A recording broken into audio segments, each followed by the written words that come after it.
The future self. The future self knows having a knowing, but being in the now, which is everything, the now is everything, the past, present, and future, we're developing and staying loyal to the person that we have to become. Having a knowing, as I'm speaking about my future self and having conversations with my future self, we could be in the motion of doing things and staying in motion and staying committed to the commitment and staying in and walking in purpose, not necessarily knowing all that it entails, but we do want a first class seat. So we're staying in flow, we're staying positive, and we're staying in a frequency of gratitude and love. However, there is an uncertainty there, as we stated before. Now, the future self is saying to the self now, I know exactly what you're doing. And that is the self that we're staying loyal to. I think that's why I started off talking about Interstellar when I came out here to the baseball field, because it was kind of like in that moment when Cooper was sending a message to himself through gravity during a time that was in the past on Earth, because he had already traveled to Miller's planet. But on Miller's planet, 1 week is like 7 years on Earth. So he sent the message back to himself from a future self. Now, we're talking about space-time and how time has no relevance the way we know it, the further we get away from Earth. But that's how I look at the future self. All the probabilities and alternate realities that we can create in the now, dealing with a knowing that we can conjure up through stepping into the uncertainty. These are all quantum mechanics, which is why I reference to quantum shifting. When you start creating the life, the human spirit is so powerful that whatever elevated emotion we put forth through with discipline and concentration, it is inevitable for that reality to be created. And even with us knowing that, we find ourselves with doubt and stuck without a knowing. I've been through the mud. I've been to the bottom of the bottom. A lot of things happen to me that don't define me, but they molded me. But while I was in the mud, while I was in the ashes, putting myself back together to come into my phoenix phase,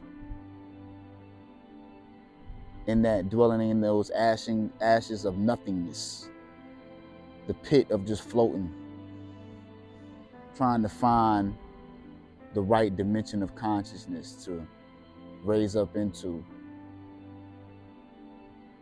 I found that it was within those times that I am the most thankful for. I'm the most thankful for those times because within those times of me being at the bottom and not knowing and feeling like all is lost was an opportunity for me to stay even more loyal to the person and to that future self that I have to become. And referencing back to Interstellar is even deeper for people that I haven't even met, because my existence is a walking solution for planetary wellness and us to become evolved human beings. Now that's on a deeper level, but you have to find your why, you have to find your purpose, you have to find your reason for existence in the priceless assets of life beyond materialistic gains, because there are things that are more valuable than paper with faces on them. Getting yourself out of this capitalistic construct of thinking that everything revolves around currency. When you are the currency, the current flow the current flow of creativity, the current flow of existence, the current flow of skill set, mind mapping, consciousness, gratitude, passion, letting go of the emotional attachment to what it is that you want or what it is that you desire, and living as if is the key to manifesting all that it is that you want, because you're going to evolve within that time. So you got to give your time, you have to give yourself time to materialize those things in this reality, because you're constantly evolving. So the materialization of what it is that you want, closing that time gap to bring it into physical manifestation into this reality, might take a little bit of time, but you got to understand that you're not dealing with a being that is confined by time, space, or matter, which is what we call God. So it's actually not working on our time. It's working on the alignment of how you are coming into one with your consciousness and coming into a higher level of awareness and consciousness.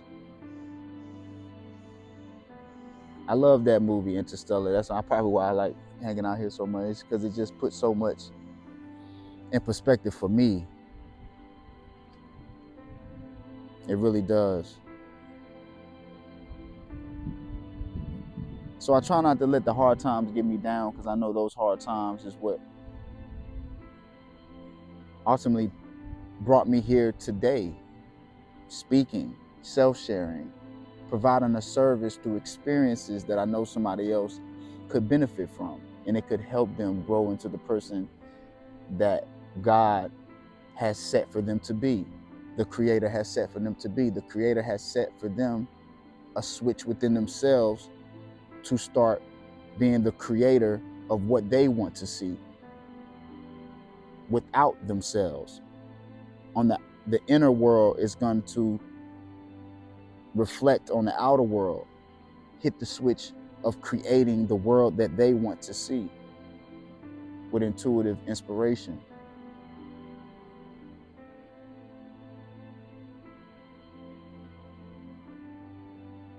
From now on, so let's not try to look at the things that we go through in life like it's over, or everything is falling apart, or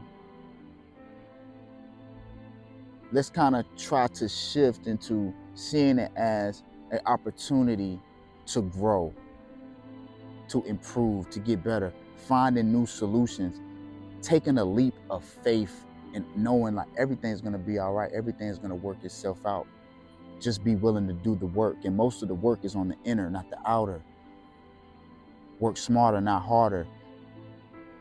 Allow it to happen in a quantum leap type strategy. Allow it to happen. Open up, open your heart and mind coherence, so they can make the connection, so your heart and mind can make the connection, so you can maintain the elevated emotion and frequency.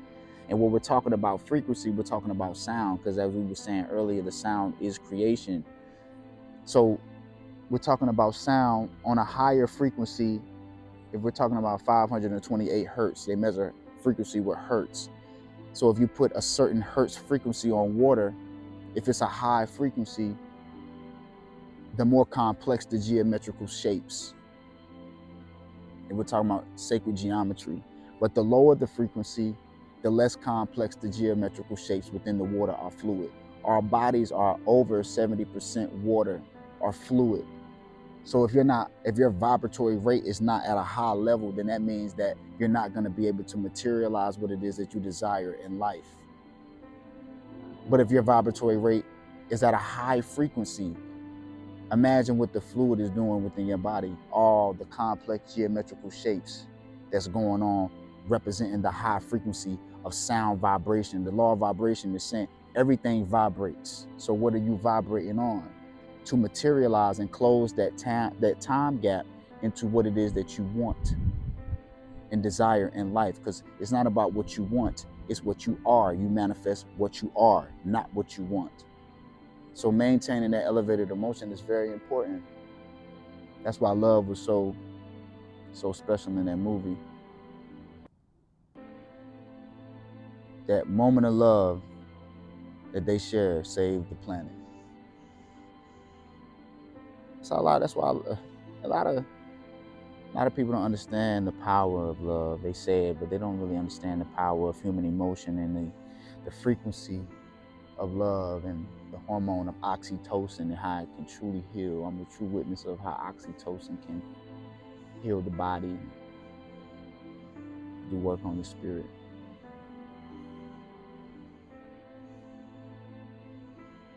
I hope this helps, and I want to end this with my affirmation. I am one with God. I am coming to a higher level in life. And I am whatever I think that I am. And my thoughts put me in a path of success. So my thoughts are successful. And my success is defined by me. Peace and wellness to the family.